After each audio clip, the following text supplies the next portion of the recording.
국정원 댓글 사건을 최초로 제보한 분입니다. 네.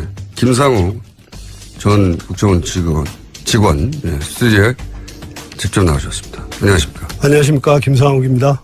네. 이름도 이제 밝히시고. 네. 네. 방송국에 스튜디오에 나오신 건 처음이죠? 네, 처음입니다. 방송을 잘해주세요.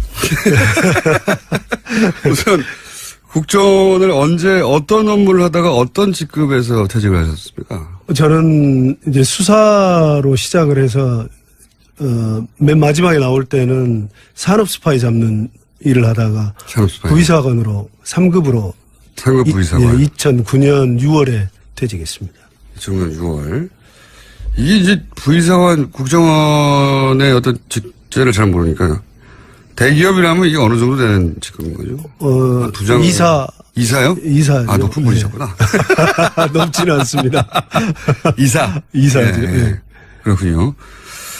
그러면 임원이라고 볼 수 있네요. 예, 임원급. 그러다가. 근데 왜 퇴직을 하신 거예요? 이게 제가 시기를 보니까 노무현 대통령 서거 바로 다음 달에 퇴직하셨더라고요? 네. 제가 원래 96년, 7년 이때 당시 안기부가 김대중 대통령 선거에 15대 대선에 개입을 해서 북풍을 일으켰어요. 그랬죠. 근데 그걸 총풍도 있었고 제가 이제 사전에 막았었거든요. 막았었는데 결과적으로 네, 그러니까 이 댓글 사건 이전에 큰 사건이 있었죠. 김대중 후보 낙선을 위한 북풍 공작. 예, 네, 이게 있었죠. 뇌관을 제가 이제 당시 박지원 평민당 기조실장을 통해서 이제 뇌관을 사전에 제거를 했었는데 그것 때문에 이제 이명박 정부 들어서면서 한마디로 이제 정권을 뺏기는데 제가 굉장히 이제 김대중 전 대통령의 당선에 기여한 거 아니냐라고 찍힌 인물이었다는 거죠, 그때 이미. 기여를 했죠. 그래서 이제 기여를 했죠. 이제 김대중 대통령께서 처음에 대통령 되신 뒤에 당시 안기부를 방문을 하셨는데 그때 이제 제 안부를 물어주셨어요. 그게 이제 안부를 묻다 보니까 만천하에 김상욱이 정말 그랬구나 이렇게 이제 결국 공표하는 결과가 됐는데 이제 그러다 보니까 보수 진영에서는 제가 이제 지켜왔겠죠. 아주 굉장히 나쁜 놈이 된 거죠. 그래서 이명박 정부가 들어서고 나서 제가 본부에서 산업 스파이 검거 업무를 하고 있었는데 갑자기 인천으로 보내더라고요. 자천이 되셨고 인천에서 원래 1년 부서간 이동은 1년이 되지 않으면은 이동을 할 수 없게 돼 있어요. 근데 9개월 만에 그때 다시 원세훈이 오더니 2009년 2월에 원세훈이 와가지고 제가 2009년 3월에 다시 일주일간 조사받고 그 DJ 당선에 대해서는 뭐 그때 북풍 공작이 있었다는 것은 이제 재판을 통해서 밝혀진 거니까 그걸 문제 삼지 않고 98년도에 정권이 바뀐 뒤에 약 500여 명이 안기부를 떠났어요. 근데 정상적인 절차를 밟아서 떠났음에도 불구하고 그때 당시에 살생부를 김상욱이 네가 만들지 않았느냐. 그렇게 조사를 일주일간 하더라고요. 사실이 아닌데도. 사실이 아니죠. 살생부를 제가 살생부를 만들 정도로 뭐 그런 위치에 있지도 않았고 그리고 직원 개개인에 대해서 제가 관심이 없었고 그랬는데 그게 이제 사실 무근으로 밝혀졌는데 근데 왜 그만두셨어요? 그래도 인사조치를 해라 그래가지고 대구로 뭐 하여튼 자청하게 되셨는데 그랬는데 대구에서 했는데 2009년 5월 23일 날 노무현 대통령께서 서거를 하셨는데 이 막 연화장으로 이렇게 화장하는 이제 장례 차량이 중계되고 그랬었어요. 생중계했죠. 전 국민이 다 봤죠. 그걸 보면서 직원들이 그 고인을 폄훼하는 마치 저 들으라고 하는 듯한 얘기 굉장히 견딜 수가 없었어요. 노무현 대통령의 화장 장면을 보고 국정원 직원들이 입에 담기 어려운 얘기들 제가 차마 방송에서는 하기 어려운 욕설을 막 하더라. 뭐 그런 얘기. 잘 죽었다 한마디로 이런 식의. 그때 우리 사회 보수 쪽에서 막 이렇게 폄훼하는 말들이 있었지 않습니까? 그런 얘기들을 국정원 직원들이 제 주위에서 하고 그랬어요. 저 들으라는 듯이 마치. 그러고 있는데 원세훈은 또 그때 직원들을 삼천교육대라고 해가지고 우리끼리 영어로 삼천교육대 했는데 나이 먹은 직원들을 다시 강도 높은 훈련을 해서 아마 본인 의사는 그렇게 하면은 사표를 내지 않을까 생각을 했던 것 같아요. 근데 거기에서 벌어서 부모 봉양하고 자식 키우고 그런데 아무리 힘들어도 사표를 낼 수 있겠습니까? 계속 다니니까 사표 내는 직원이 없으니까 원세훈 원장이 그때 원장이 방송 용어로 적절할지는 모르겠는데 이 자식들은 아무리 밟아도 사표 내는 놈 하나 없다. 그래서 그 두 가지. 그 정도는 방송 용어로 아주 적절합니다. 예. 그래서 그 두 가지가 도저히 제가 있을 수 있는 조직이 아니다. 그래서 제가 사표를 내게 됐습니다. 그런데 이거 있지 않습니까? 제가 이제 그 어디서 보니까 당시 97년에 김대중 후보 낙선 부품 공작을 세상에 알린 장본인이신데 근데 후배들에게 그렇게 말씀하셨다면서요. 나는 조직원의 의무를 저버렸지만 야당 후보를 용공 조작해서 빨갱이로 모는 것은 그걸 막은 시민의 의무는 지켰다. 그러니까 네. 조직원의 의무는 저버렸으나 시민의 의무를 지켰다. 이렇게 얘기를 후배들에게 하셨다는데 제가 궁금한 건 이런 겁니다. 국정원 내에 그런 김상욱 씨의 발언에 공감하고 그렇게 유사하게 생각하는 직원들이 있습니까? 그래서 댓글 사건이 이제 세상에 모습을 드러내게 됐던 거죠. 제가 후배들이 제가 이제 김대중 대통령 그 연공 조작을 막았다라는 것은 다 알려졌어요. 네. 국정원 내부에서는. 대통령이 와서 그런 말을 했다니까요. 예, 알려졌는데. 그게 첫 번째 정권 교체였거든요. 역사적인. 그렇죠. 예. 예. 근데 저는 그냥 제가 이제 뭐 당연히 해야 될 일이었다라는 생각을 했는데 뭘 바라고 한 게 아니라 좀 세계적으로 망신스럽잖아요. 나중에 노벨 평화상을 받으신 분인데 그런 분을 무슨 빨갱이니 어쩌니. 영국 주장 많이 했죠. 예, 세계적으로 망신을 당할 일이다. 그래서 막았는데 후배들에게 제 나름대로의 변명을 한다고 한 것이 선배로서는 존경하지 마라. 조직 선배로는 존경하지 마라. 그래서 조직 윤리는 저버렸지만 내가 국정원 직원이기 전에 대한민국 국민이었다. 대한민국 국민의 의무는 절대적인 것 아니냐. 난 그걸 지켰을 뿐이다. 그러니까 그걸 이해하고 그런 예. 따라준 후배들이 꽤 있었어요. 구조 내부에 있어요. 예, 그 후배들이 제가 퇴직한 이후에 내부에서 있었던 부조리한 면들을 얘기를 토로를 하고 격정적으로 토로하고 하면서 제가 이제 댓글 사건도 캐치를 하게 된 겁니다. 그 선배 그 사이에 이런 일들이 있었어라고 하면서 이제 그 김상욱 씨가 나오면서 했던 나는 시민으로서 의무가 중요하다고 생각했다고 하는 발언에 대해서 동조했던 내부 직원들 중에 일부가 와서 선배 이제 이런 일도 있어요. 이제 국정원 내부에 이런 토론하는 과정에 국정원 댓글 사건도 그렇죠. 나온 거군요. 네. 국정원 댓글 사건 말고 다른 건 뭐 있었습니까? 다른 건 무슨 보수단체 지원 문제도 이미 그때 있었고 NLL 크게 문제가 됐던 NLL 장난이죠, 장난. 네, 뭐 NLL 포기를 했다라는 남북 정상 대화록 몇 부가 뭐 누구를 통해서 새누리당 쪽으로 유출이 됐다. 그것도 이미 그때 그래서 알고 이미 계셨고. 전부 사실은 그 민주당에는 보고가 됐던 사안입니다. 사전에. 근데 그러면 그거 말고 또 있습니까? 우리가 잘 모르는. 좀 있는데 지금 말씀 방송을 할 수 없네요. 방송으로 하긴 너무 좀 민감한 얘기들이 아이고 궁금해라. 하여튼 그런 내용들 중에 그 국정원 댓글이 있었군요. 내부적으로. 네. 그 이후로는 이제 전개 상황을 압니다. 그러니까 뭐 간단하게 얘기해서 이제 대북 심리전 하는 부서가 북한이 아니라 국민들 상대로 심리전 한 거잖아요, 이게. 그렇죠. 예. 네. 국민이 마치 적인 양 하고 예. 국민들 상대로 심리전을 한 건데 당시에 제가 굉장히 안타깝다는 것은 분명히 댓글 작업이 광범하게 이루어지고 있다는 것들은 사람들이 눈치를 알고 있었거든요. 예. 저도 당시 이제 나는 꼼수다라는 방송을 하면서 4대 보험 되는 곳에서 하는 것 같다. 왜냐하면 댓글이 달리는 게 그 출퇴근 시간이 너무 일정하다. 뭐 이런 얘기도 했었고. 그런데 안타까웠던 게 뭐냐면 그 당시 역삼로 오피스텔 앞 대티 상황 있지 않습니까? 네. 그때 김모 직원이 자기 국정원 직원 아니라고 하니까 아닌가 보다 문을 닫아줬어요. 네. 그러면서 그때부터 그 문을 사이에 둔 대치 국면이 벌어졌잖아요. 그 직원은 당연히 회사라고 하죠. 국정원 직원은. 네. 예. 회사에 전화해가지고 이런 일이 있다고. 그다음부터는 이제 지시를 받아서 행동했을 것이고 조직적으로.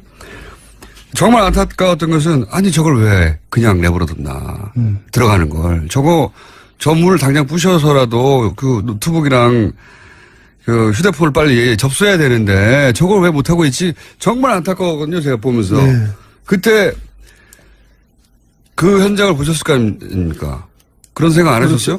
원래는 제가 며칠간 해서 이제 장소도 현장도 확보를 했고 대상도 특정을 했고 그랬는데 제가 왜 직접 안 가셨어요 그때? 절름발이로 위장을 하고 있었어요 제가. 그래서 그게 왜 위장을 했냐면 장비가 필요한데 네. 가장 긴 게 뭘까 생각해 보니까 목발이 가장 길더라고요. 그래서 목발을 가지고 문을 장악을 해야 되겠다. 문에 먼저 걸어야 되겠다. 문 열리기만 하면 내가 걸어야 되겠다라고 생각을 하고 그 다음에는 이제 뭐 노트북이고 휴대폰이고 증거물을 찾을 수 있겠다 했는데 그 증거물을 잡아야 되지 않습니까? 무엇보다도. 근데 이제 막상 당에서 민주당에서 그때 당시? 이제 전부 다 몰려오고 있는 상황인데 제가 카메라가 이제 오는 거예요. 근데 제가 카메라에 익숙질 않은 상태에서 첫 번째. 이걸 전직 선배가 아무리 불법 현장이지만 후배를 이렇게 제압을 하고 이런 모습들이 역사적으로 굉장히 길이 남을 텐데 안 좋은 모습이 될 것 같은 생각이 들었어요. 굳이 무슨 뭐 현행범을 잡으면 머리카락이라도 잡으면은 경찰들 특진을 한다고 그래서 뭐 다 달라들고 한다는데 내가 공명심을 위해서 하는 것도 아니고 내가 이래서는 안 되겠다. 그래서 꼭 내가 해야 될 필요는 없다. 예, 그래서 그때 민주당원들을 한 2시간 정도 교육을 시켜서 이렇게 하라고. 틀림없이 국정원 직원 아니라고 할 거다. 그건 100% 아닙니까? 예, 그래서 그런데 만약에 이제 폭행 사건이 있으면 단순 폭행 정도로 입건은 될 수 있다. 하지만 지금 이제 정권을 놔두고 싸우는 건데 반드시 확보해라. 반드시 다른 거 필요 없다. 들어가면 노트북과 랩탑이 있을 건데 랩탑은 필요 없고 핸드폰과 노트북을 반드시 확보를 해라. PC는 필요 없고 노트북과 뭐 그것만 잡으면 이제 전부 다 확보할 수 있다. 이렇게 얘기를 했는데 저도 너무 당연한 것 같은데 또 그리고 제가 밖에 서 있는데 들어갔던 분이 나왔어요. 그러면서 저를 보고 국정원 직원 아니라는데요. 그래서 어떻게 됐습니까? 그랬더니 들어갔어요. 이런 거. 그걸로 역사가 바뀐 겁니다. 그래서 제가 현장을 떠났죠. 현장을 그러면서 제가 현장을 떠났습니다. 그렇게 된 거군요. 아니 저는 저 장소를 특정할 정도의 정보면 대단히 고급 정보 선수가 했을 텐데 어떻게 저 앞에서 아니라고 하고 그냥 문 닫고 나왔지? 이거 말이 안 되는 것 같은데? 그리고 왜 대치하고 있지? 바로 문 닫았으면 따고라도 들어가가지고. 아니, 그래봐야 결국 주거침입죄고. 그렇게 해서 확보할 수 있는 거는 지금 정권이 왔다 갔다 하는 증거물이지 않습니까? 그걸 어떻게 저렇게 바보같이 처리하고 있지 생각했었거든요. 근데 안 해본 사람들이 그래 하다 보니까. 너무 황당했어요.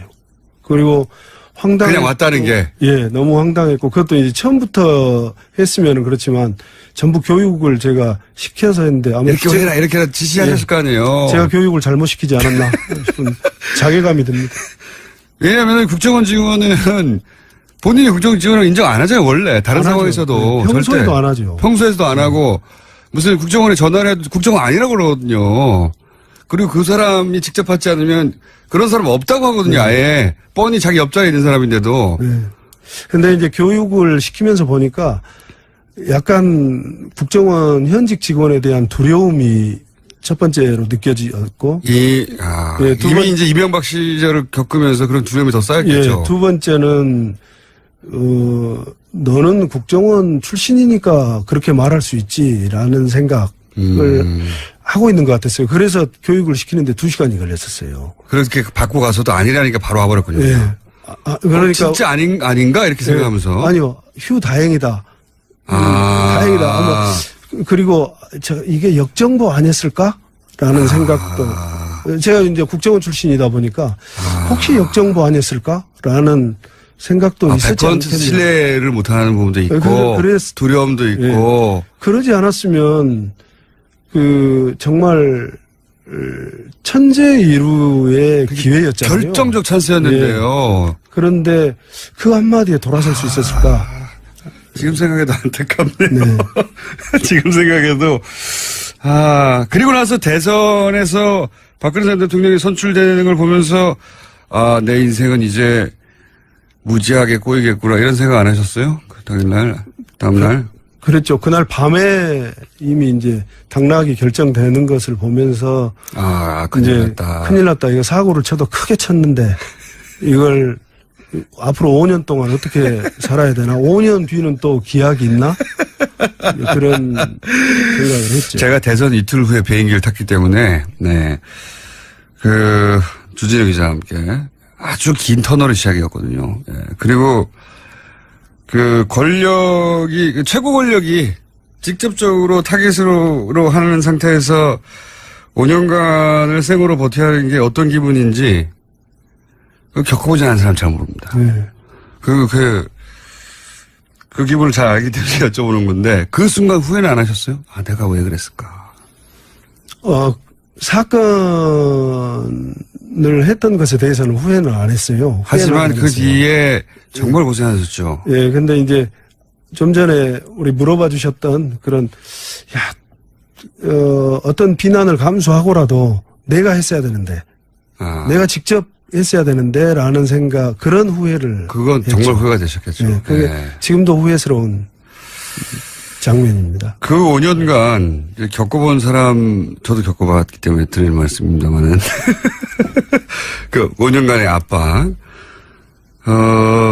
그런 압박은 이제 상상하고는 다르게 실제로 겪으면 엄청난단 말이죠. 그래서 주변과 일상생활 전체가 무너지거든요. 인간관계도 다 무너지고 그러지 않으셨어요? 다 무너졌죠. 다 무너지고 또 국정원 대변인이 언론에 대고 개인의 영달을 위해서 조직을 팔아먹은 쓰레기 이렇게 얘기를 하고, 또 국정원 내부에 제가 이제 입사 동기들로 이루어진 친목회가 있어요. 네. 그런데 그 동기회에서도 제명당했다는 소식을 듣고. 그래서 동기회도 버림받고. 근데 굉장히 그 외 모든 인간관계. 다 파괴되고 꼭 발가벗겨진 채로 그 궁수들 사이에 벌판에 놓여진 돼지 같다는 생각을 했어요. 누가 쏠지 모른다. 그리고 실제 전화도 안 하지 않습니까? 전화 안 오죠. 그리고 거꾸로 전화도 안 하지 않습니까? 저도 못하고. 왜냐하면 전화를 하면 뭔가 궁금한 게 있어서 전화를 하려고 해도 상대방한테 피해를 줄까 봐 못하죠. 네, 그렇죠? 못하죠. 네, 저도 전화를 안 하게 되더라고요. 네. 나하고 통화해서 그리고 또 재판도 받으셨지 않습니까? 재판은 4년간 받아서 작년 12월에야 마지막에 무죄를 받으셨죠. 네, 끝났습니다. 네. 네. 그 과정 전체, 왜냐하면 그 5년 후도 보장이었기 때문에 이 정신적으로 버티는 거 굉장히 힘드시지 않으셨어요? 굉장히 힘들었죠. 네. 굉장히. 집에서도 굉장히 우울증 겪었을 것 같아요. 일단 이제 아내는 갑자기 아침 식사도 하기 전에 압수수색이 들이닥쳤고 이미 검찰에서. 네. 저처럼 다음날 비행기를 탔어야 되는데.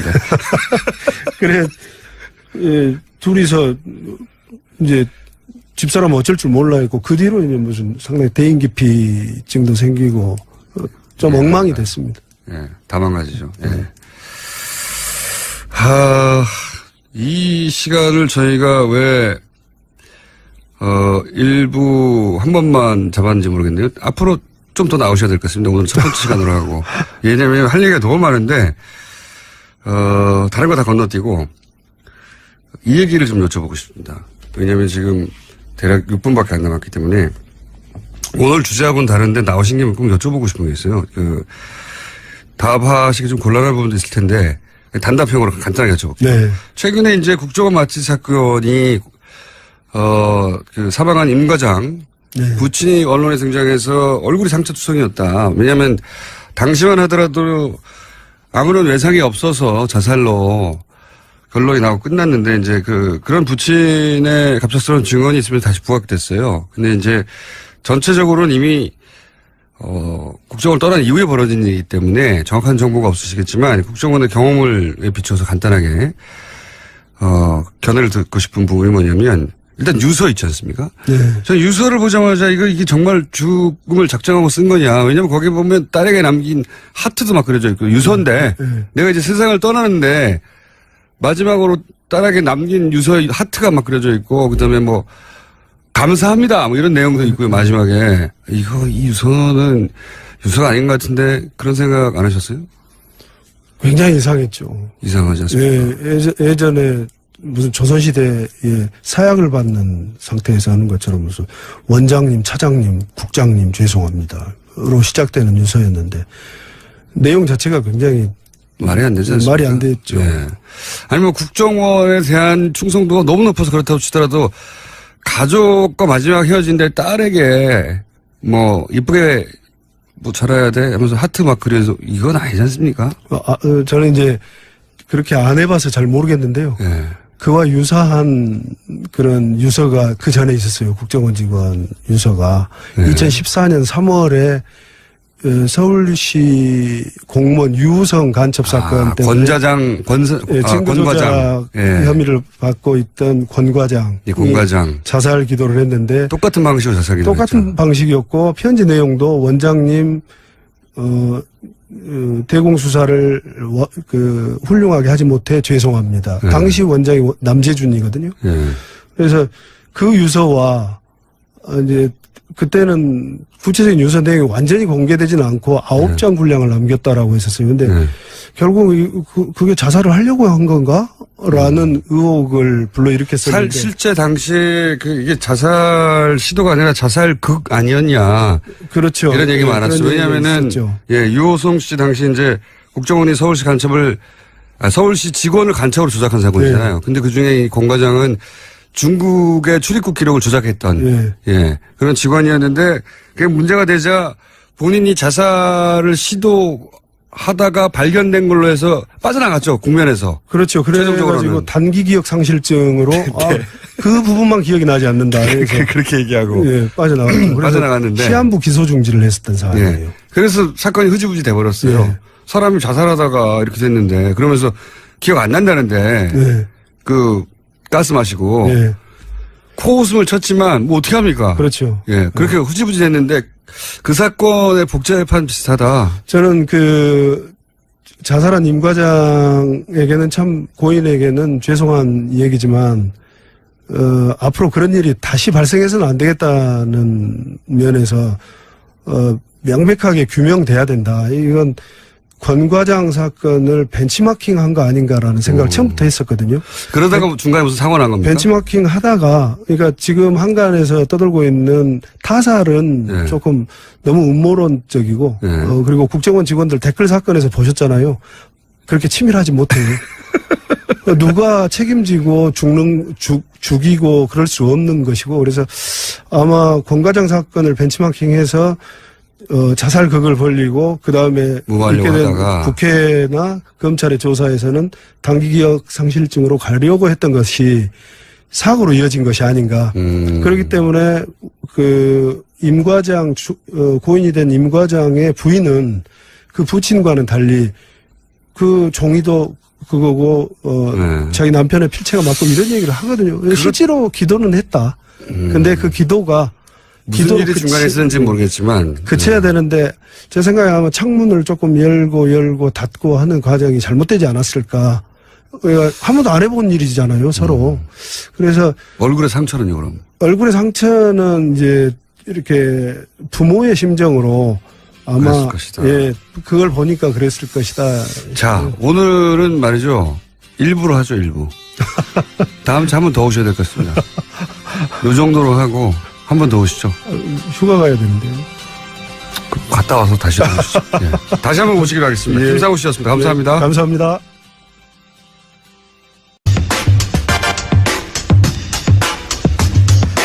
자, 지난주 저희가 최초로 국정원 고위 간부 출신으로 국정원 댓글 사건을 세상에 알렸던 김상욱 씨와 함께 인터뷰를 진행했습니다. 그 이후 반응이 뜨거워서, 사실 반응이 안 뜨거워도 제가 고정을 하려고 했어요. 근데 마침 반응까지 뜨거워서 임시 고정 코너가 되었습니다. 왜냐하면 말하실 수 없는 것도 많을 것 같아가지고, 그죠? 영원히 할 수는 없을 것 같고, 몇 차례 주요, 국정원 적폐청산 TF가 선정한 아이템 중 몇 가지 중에 본인이 직접 관여했거나, 혹은 좀 아는 내용 중심으로 몇 번 더 저희가 이 코너를 진행할 수 있을 것 같습니다. 그래서 다시 모셨습니다. 안녕하십니까? 안녕하십니까. 김상욱입니다. 지난 방송 나가고 나서 주변에서 좀 반응이 있지 않습니까? 왜 나갔어?부터 시작해가지고 큰일 났죠.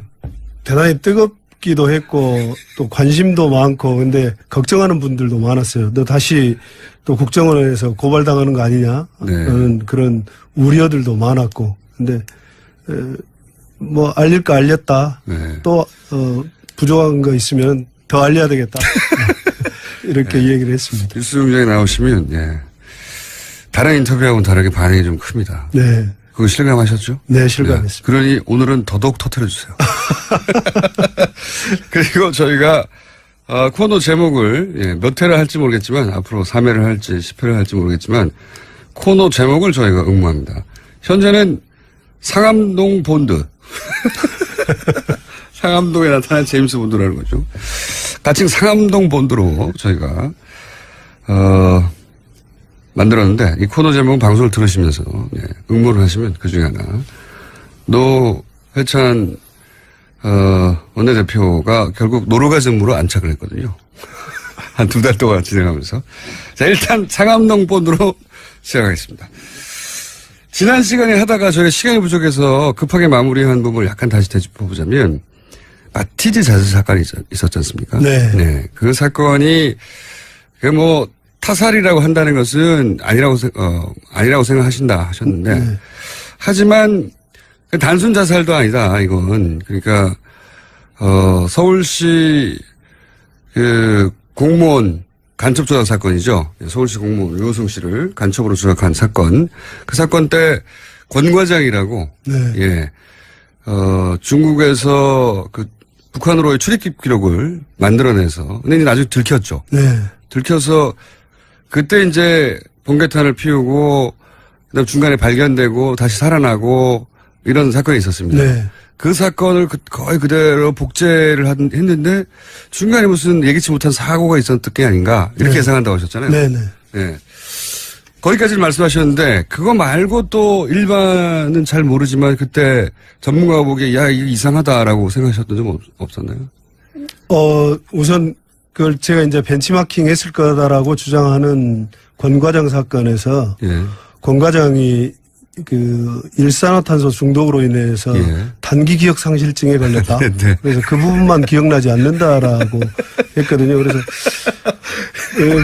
그때 다시 생각이 웃기네요. 예, 이 RCS 해킹 프로그램과 관련해서는 국정원과 정부가 굉장히 공경에 처했었던 것 같아요. 맞습니다. 그래서 어떻게 민간인 사찰 부분 특히 그렇죠. 검찰과 국회에 조사가 예정이 돼 있었고 그래서 그걸 피해 나갈 수 있는 유일한 방법이 뭘까라고 했던 거 이제 고민하다가 그걸 기획을 했던 것 같은데 유사한 방법으로 빠져나갈 것을 왜냐하면 성공했거든요. 공관장 그렇죠. 케이스는 예.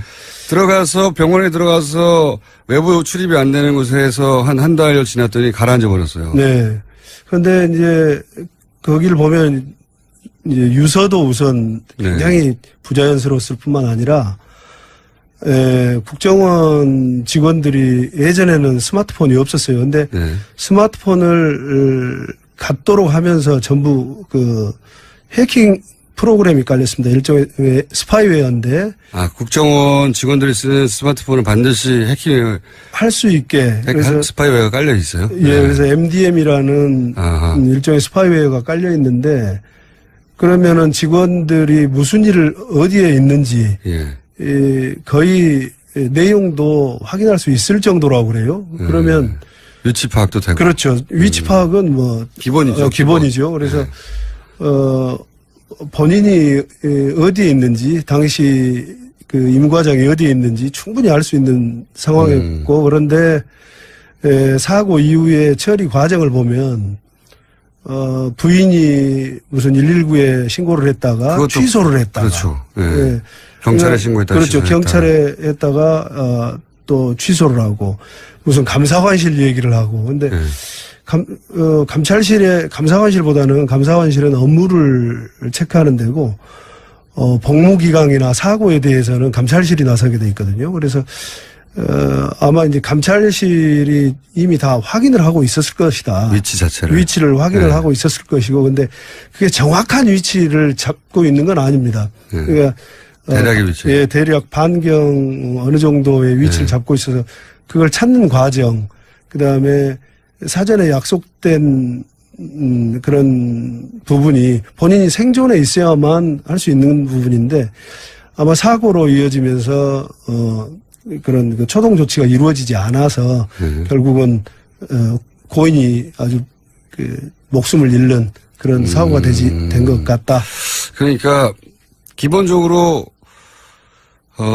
스파이웨어가 깔려 있기 때문에 국정원 직원이 어디 있는지는 국정원이 가장 먼저 아는데 그렇죠. 그렇죠. 예, 그런 말씀을 하신 거고. 그런데 국정원에서 부인한테 전화해서 어디 신고하라고 하고 하는 과정이 시간이 굉장히 오래 걸렸잖아요. 네. 결국 발견되는 게 11시 이후니까요. 11시 반인가. 그게 이제 국정원이 119에 신고하라고 하고 경찰에 신고하고 취소하고 하는 과정 전체가 필요 없었다는 말은 그렇죠. 하나 있죠. 예. 불필요한 과정이었죠. 그러니까 그거는 뭐 제가 표현하자면 하나의 쇼였던 거고 그런데 이제 그게 너무 지체되면서 혹시 중간에 조치가 이루어져야 되는데 조치가 안 돼서 사망한 게 아닌가 이렇게 주장하시는데요. 네. 일단 거기까지 알겠습니다. 자,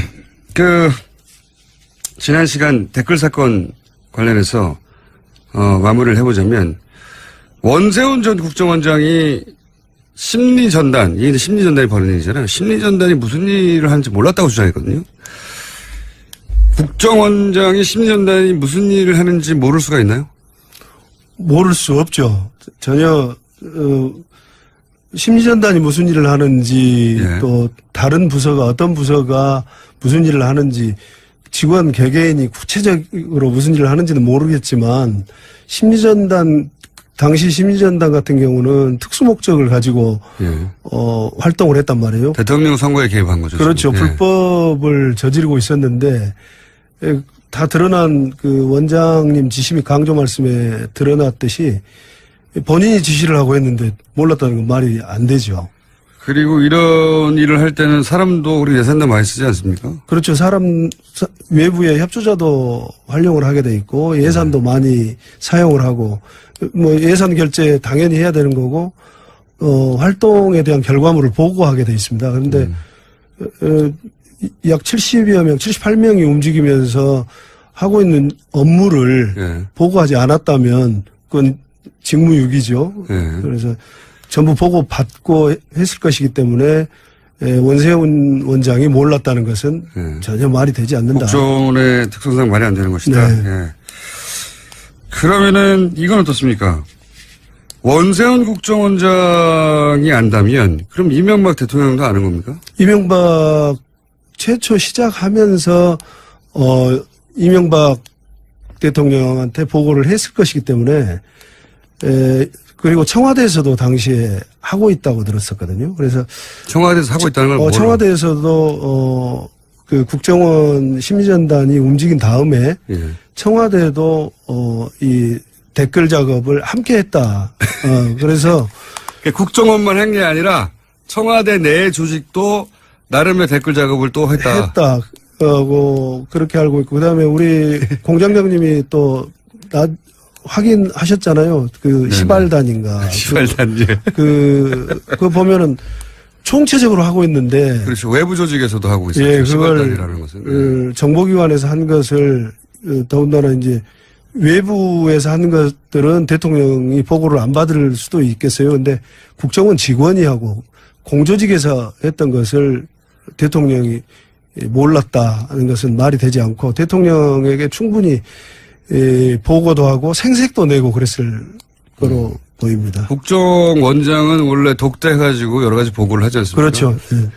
그리고 국정원이라는 게 대통령 기관이잖아요. 예. 대통령 직속 기관이죠. 예. 대통령 직속 어느 기관. 곳에도 소속되어 있지 않는 직속 기관인데 네.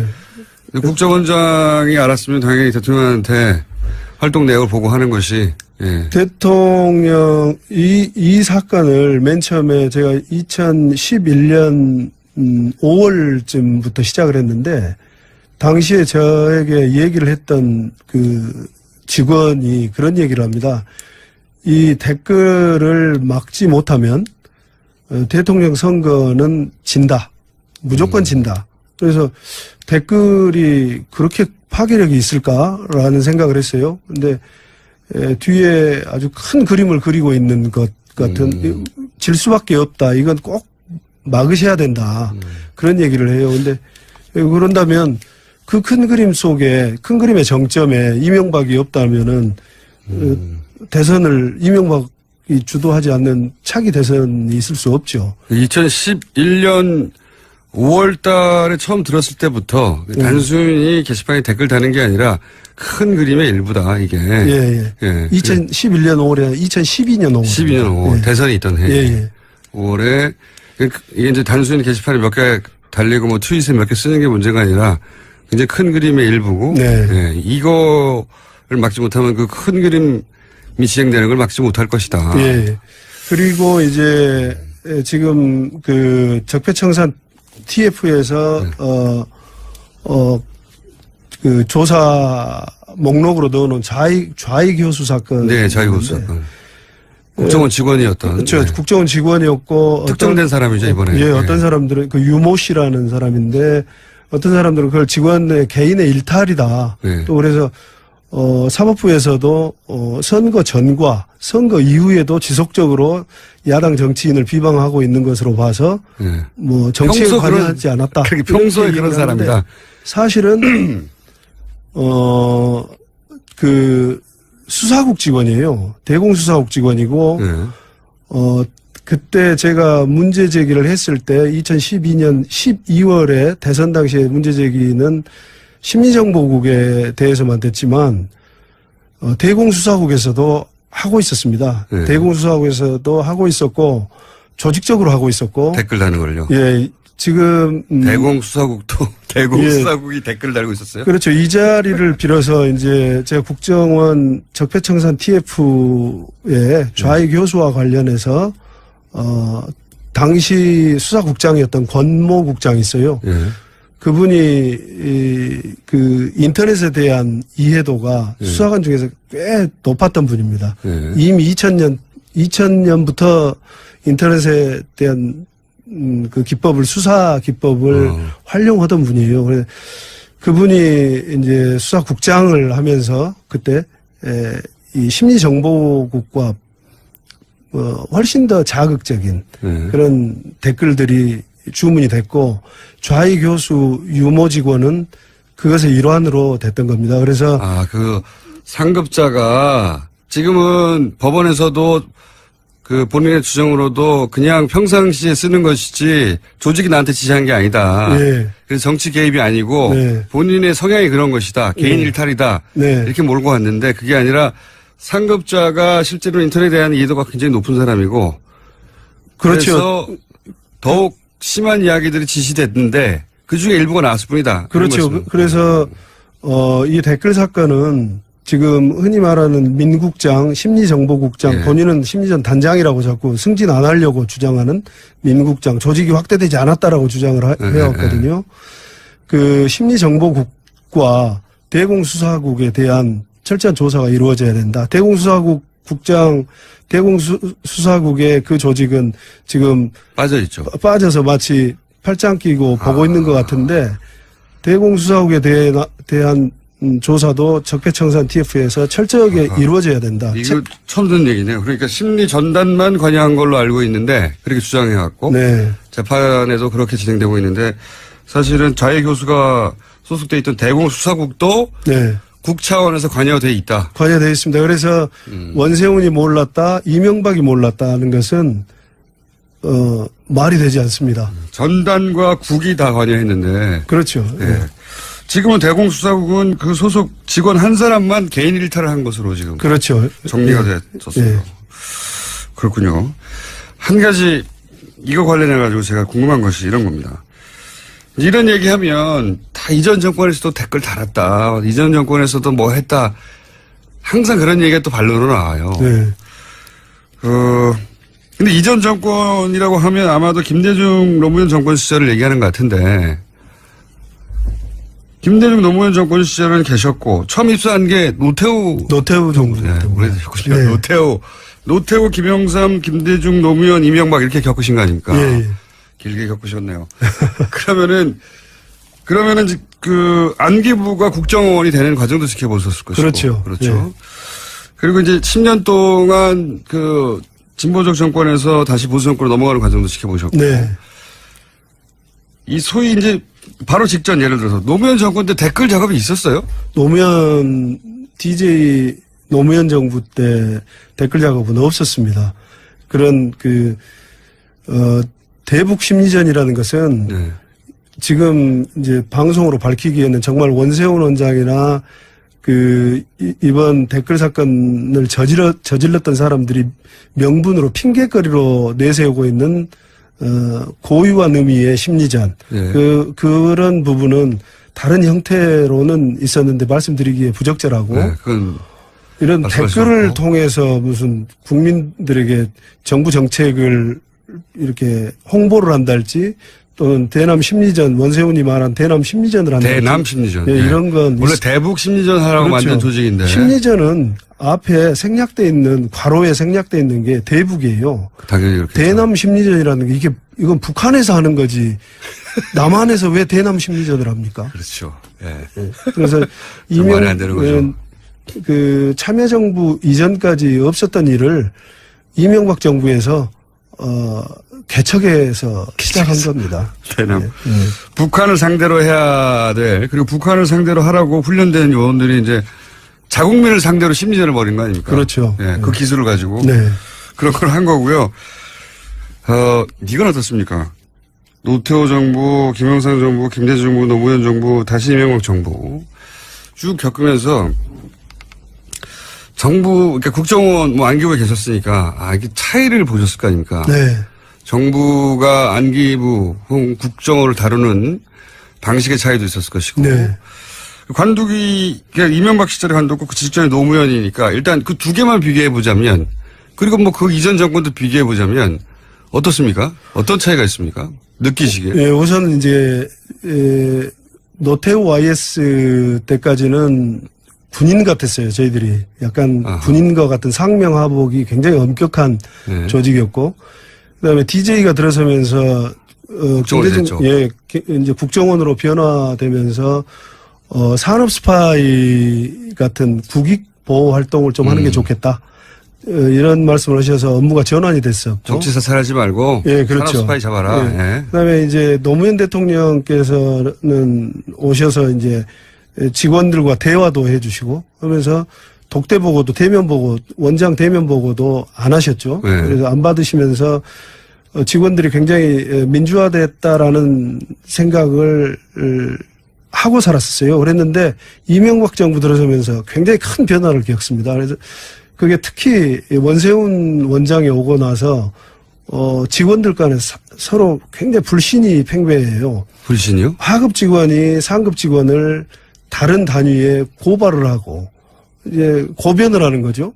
저 술자리에 있었던 일들을 술자리에서는 없는 데서 나라님도 요구한다고 그러는데 뭐 원장이나 이명박 대통령에 대해서 뭐 술자리에서 농담도 할 수 있고 네. 불평불만도 할 수 있고 그런데 그런 것이 자신의 지휘하에 있는 직원임에도 불구하고 그 직원이 하급 직원이 감찰실에 소위 찌른다고 하죠. 갖다 찌르고 그런. 그러니까 지금 말씀은 요약하면 노무현 정부 시절에는 뭐 상호 토론도 하고 막 그랬는데. 그렇죠. 이명박 정권 들었으면서 싹 바뀌어가지고 다시 국정원 직원끼리 서로 감시하는 그런 분위기가 만들었다는 겁니다. 감시를 했는데 그게 완전히 파괴된 게 감시의 정도가 네. 하급 직원이 그 좀 전에 말씀드린 상명하복은 그만두고 자기가 관할하는 직원인데도 그렇죠. 뭐 무슨 6급 직원이 3급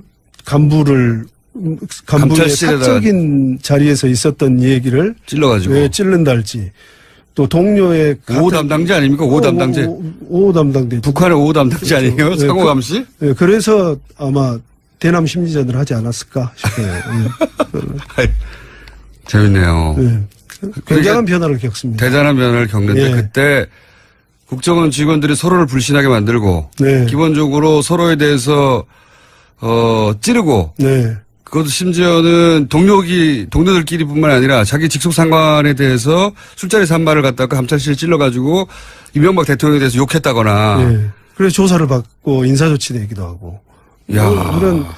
그런 아주 해괴망측한 조직이라고도 할 수 없을 정도의 그런 일이 많이 있었대요. 일들이 있었어요. 그걸 정상적인 사고를 하고 있던 우리 국정원 후배 직원들이 얼마나 가슴이 아팠겠습니까? 이 자리를 빌어서 위로를. 예를 들어 그 전에 노태우, 김영삼 그거 쭉 겪으셨던 그 시절에는 없던 얘기예요? 없던 얘기죠. 그럴 수 없죠. 그렇겠죠. 그럼 어떻게 그 조직 생활을 합니까? 그렇죠.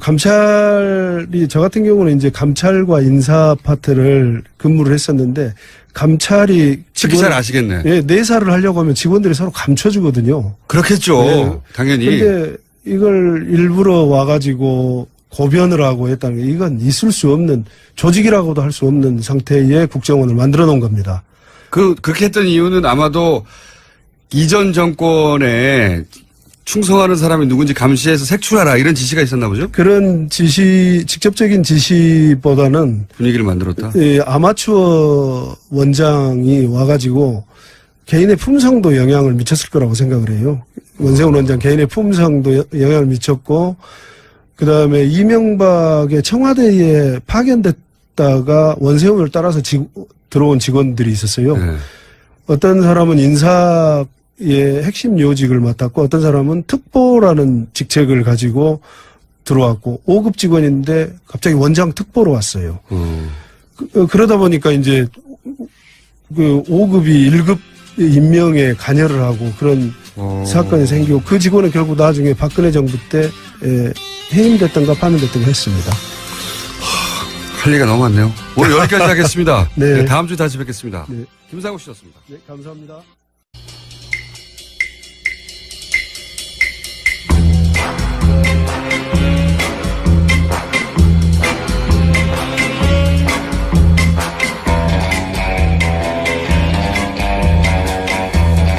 공공칠 음악이죠. 상암동 본드. 국정원 댓글 사건을 세상에 처음 알린 폭로한 김상욱 씨 나오셨습니다. 안녕하십니까. 안녕하십니까. 김상욱입니다. 본드 김상욱. 그래서 본드는 물건과 물건을 붙이는 그 본드가 아닙니다. 자, 이제 댓글 수사 민간인 30명 넘겼다고 하는데 제가 그 뉴스를 보면서 궁금했던 게, 근데 서버에서 찾아낸 거잖아요. 대부분. 이걸 서버에서 찾아냈는지 아니면 직원들 조사를 통해서 확보한 자료인지는 아직 모르겠어요. 그렇구나. 언론에는 서버라고 얘기했지만 그렇지 않을 수도 있다. 말씀이군요. 근데 제가 궁금했던 건 뭐냐면, 서버라고 삭제를 못하나? 거기에 예를 들어서 100명 있었는데 70명 지우고 30명 남는 거 아닌가? 이런 생각이 들었는데 서버는 삭제를 못합니까?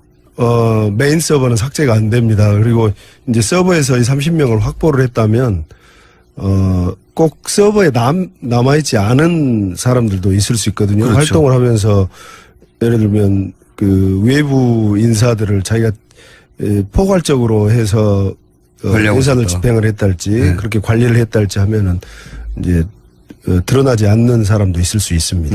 어쨌든 서버에 다 남아있지 않을 수는 다 기록하지 않을 수는 있지만 서버에 남아있다가 삭제된 거는 없다. 삭제는 불가능한 걸로 알고 있습니다.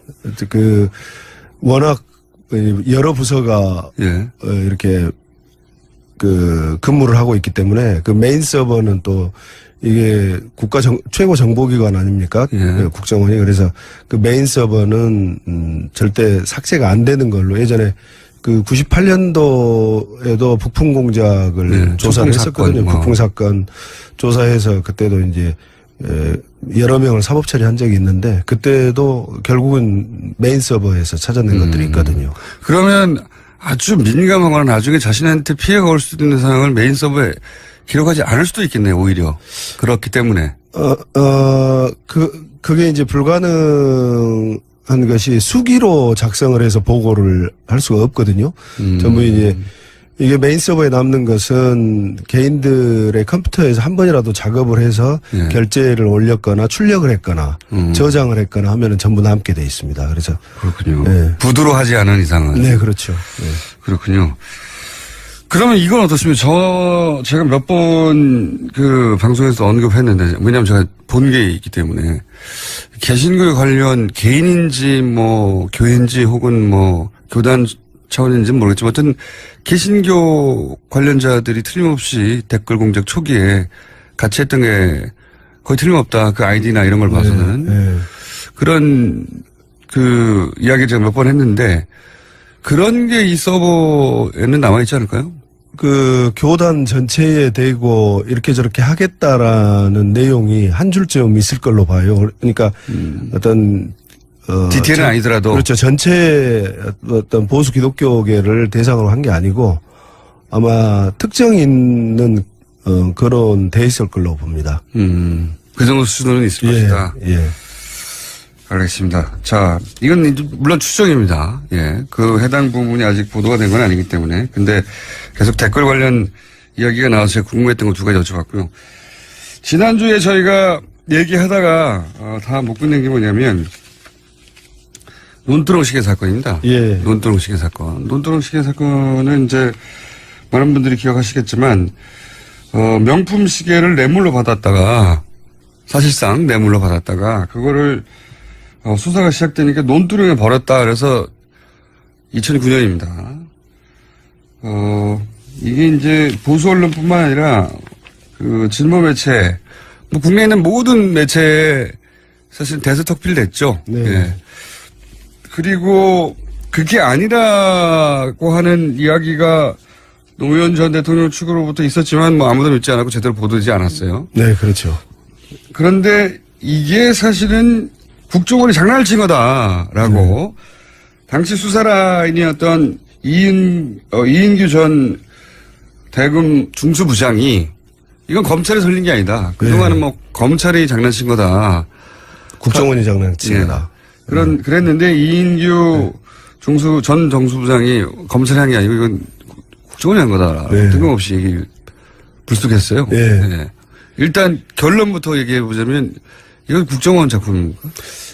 제 생각에는 협업하지 않았나 싶어요. 그래서 2009년 5월에 그러니까 원세훈 원장이 2009년 2월에 부임을 했거든요. 예.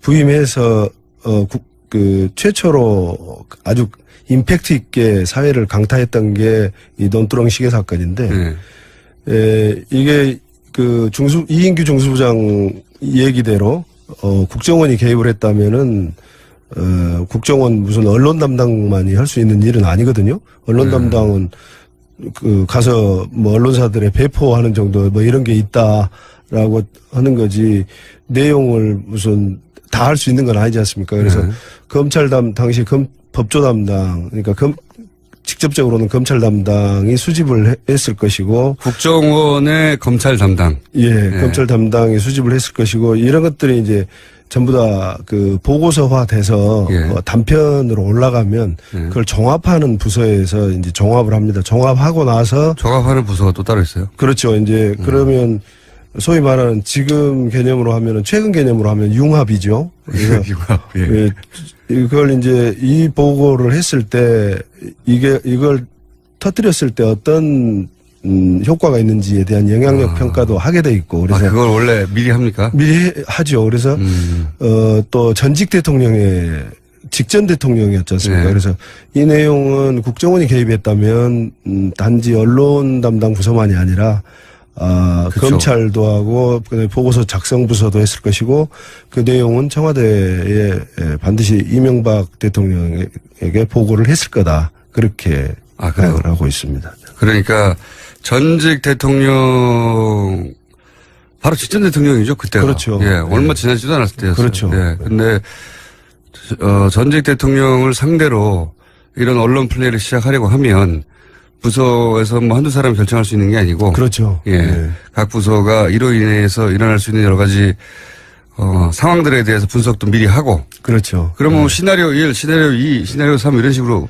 시나리오 1, 2, 3은 아니고 이런 내용이 있는데 이것을 지금 보면은 그 당시에 노무현 대통령님의 서민적 이미지를 예. 아주 강력하게 훼손을 한 네. 문구였었거든요. 그래서 거의 이제 전문가가 이렇게 작성을 해서 이건 아마 그 문구 자체도.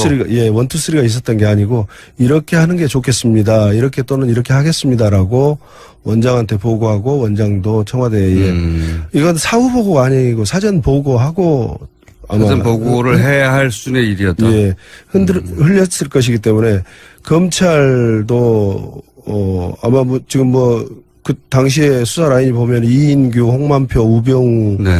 이렇게 작년에 사회를 흔들었던 분도 계시거든요. 두 분이나. 그래서 이 사람들이 당시에 이제 대검 중수부는 우리가 사회 전반에서 느끼고 있다시피 막강했죠. 예, 막강하고 정치 권력에서 독립된 행동을 하지 않았어요.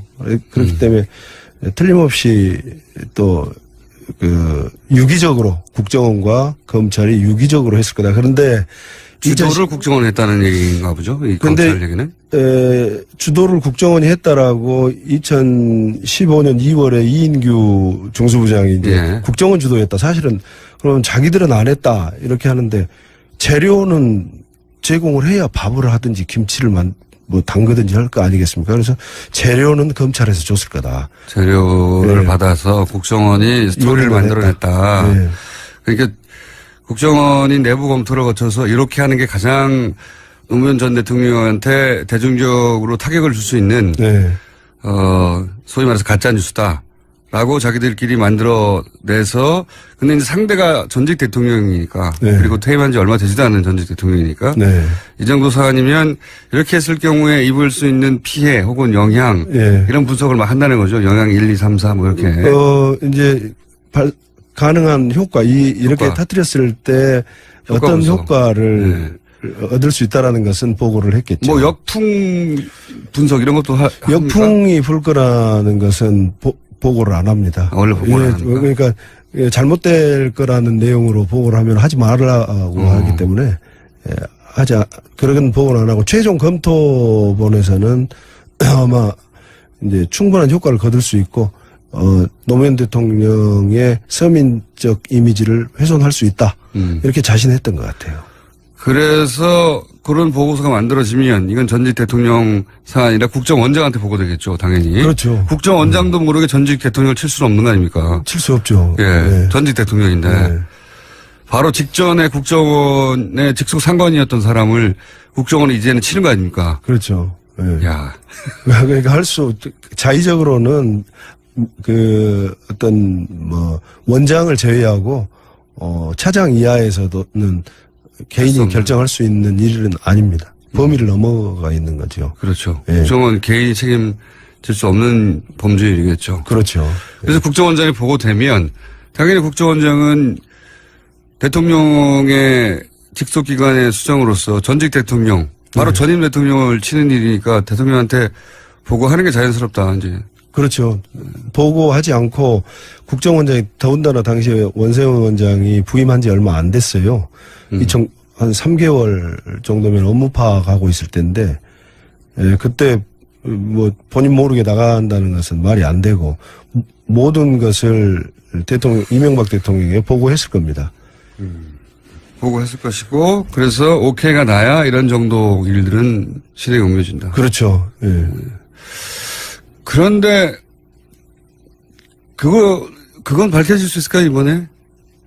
어떤 거? 지금 말씀하신 이런 프로세스를 거쳐서 누가 이런 걸 만들어냈고 이걸 어떻게 실행했다 하는 것도 밝혀질 수가 있을까요? 그 보고 시스템 자체가 지난번에 우리 언론에 크게 보도됐던 박원순 제안 문건 같은 경우를 보면은 네. 전부 작성자 그다음에 보고서 내용이 남거든요. 이거 서버에 있을 겁니다. 그래서 서버에 사실 검찰에서는 이렇게 저렇게 조사 내용이 예. 그때 보도됐던 내용대로 실제로 무슨 논두렁에 버렸다라는 노무현 대통령의 진술이 있었다면 또는 권양숙 여사님의 진술이 있었다면 그 내용이 적시가 돼 있을 거고 보고서에는 적시가 되어 있어서 실제로 이 내용을 가지고 언론 플레이를 이렇게 저렇게 하겠다라고 돼 있을 거예요. 근데 이걸 만든 거다 그러면은 실질 진술 내용은 그냥 알지 못한다. 여러 가지 내용이 있을 수 있겠죠.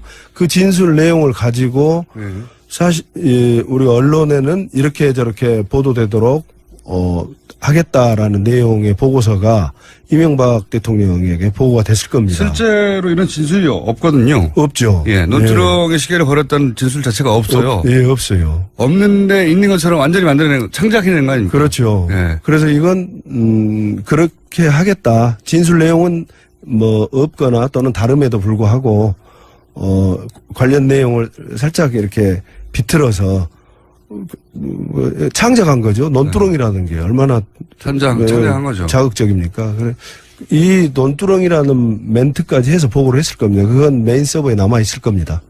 아, 그런 것까지도 남아 있는다. 굉장히 자세히 보고하네요.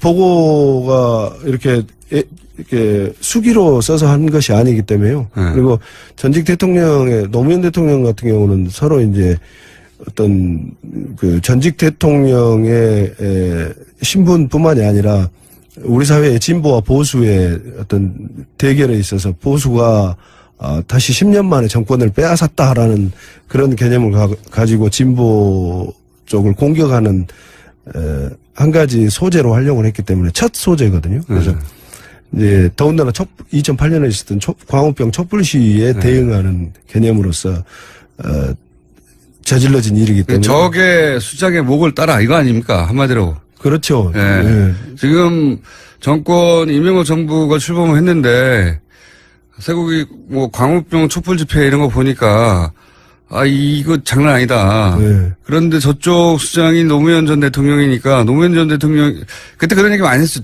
배경이 뭐냐 그죠? 예. 그 촛불 누가 사줬냐. 그렇죠. 무슨 초장사했다고. 네, 초장사했다고 하고 말도 안 되는. 그러니까 이게 자발적으로 시민들이 거리에 나왔다는 거는 믿을 수가 없고 그 뒤에 세력이 있다. 근데 세력의 끝에 노무현 전 대통령이 있는 거 아니냐. 그렇죠. 이렇게 타겟팅을 한 것 같고. 그래서 이제 정치적으로 사실은 숙청하려고 한 거죠. 숙청. 그죠? 그렇죠. 정치적 숙청, 그다음에 개인의 명예를 아주 완전히. 네. 그래서 구심점이 될 수 없도록 만들어버리려고. 그렇죠. 네. 그런 가운데 동원됐던 첫 번째 공작이 논두렁 공작인 거군요. 예. 그렇게 저는 보고 있습니다. 그래서, 이제,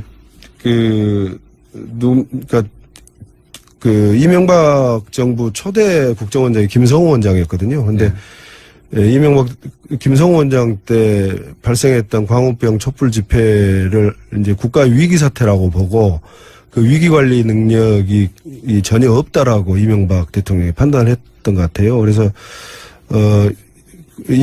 이명박 대통령이 2008년 7월에 이제 부임 후에 휴가를 가가지고 그때 고대 교우회 회장이었던 천신일 회장에게 저도 이 얘기는 이제 고대 교우회에서 들었던 얘기인데요. 그 63 동지의 멤버로부터 들은 얘기인데, 천신일 회장을 이명박 대통령이 되게 혼냈다고 그래요. 되지도 않는 사람을 국정원장에 청거해서 나라를 이 꼴로 만드느냐.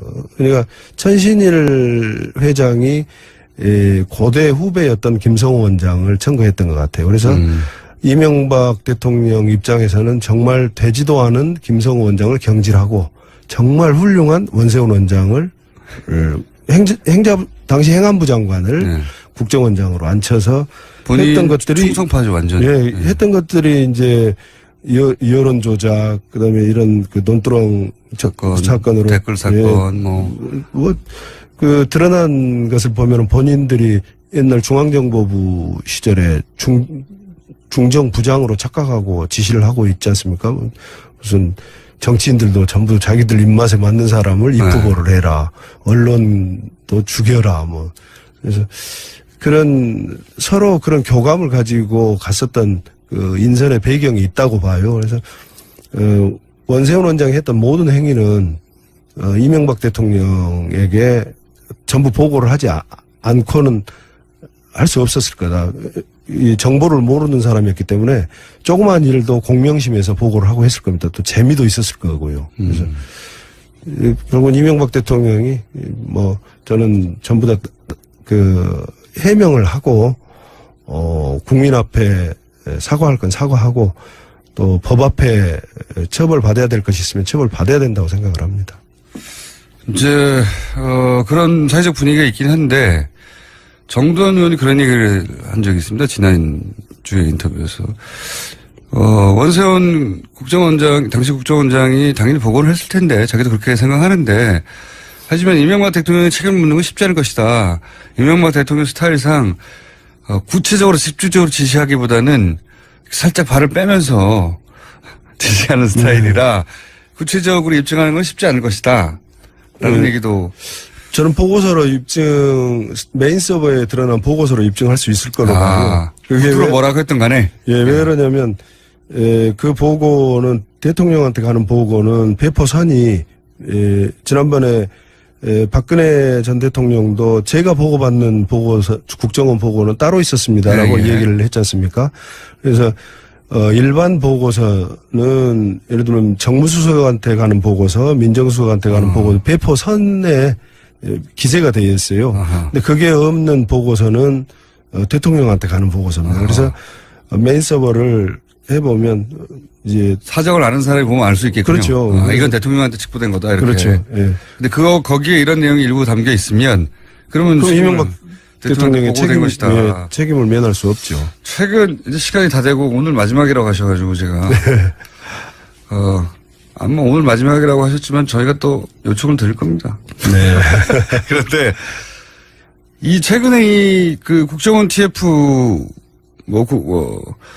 적폐청산 TF가 13가지 프로젝트 리스트를 만들고 이제 진행하고 있고 가장 먼저 댓글이 진행되고 있는데 여기 대해서 국정원 내부의 분위기는 어떻습니까? 뭐 선배들이나 후배들이 이렇게 한마디씩 하지 않습니까? 나와서 지금 노출되고 하셨으니까. 워낙 많은 직원들이 연루가 된 걸로 이렇게 해서 직원들이 좀 걱정도 많이 하고 있는 것 같아요. 근데 너무 많이 연루돼서 혹시 자기도 피해 오지 않을까? 예, 그다음에 이제 그런 분위기도 있고. 예, 모든 사회 악의 근원, 적폐의 근원이 이 국정원이라고 하는 것에 대해서 좀 매도당하고 있다라는 그런 분위기도 있는데. 국정원이 하지 않은 것조차도 국정원이 한 것으로 비난받고 있다. 또 직원들은 자기 일만 이렇게 되게 묵묵히 해왔는데 이제 그렇게 전부 다 매도당한 것에 대해서 좀 우려도 하고 있는데 개혁은 이번 기회에 해서 국정원이 정치적 중립을 이루어내야 된다라는 공감대는 전부 갖고 있는 것 같아요. 바꾸긴 바꿔야 된다는 생각. 예.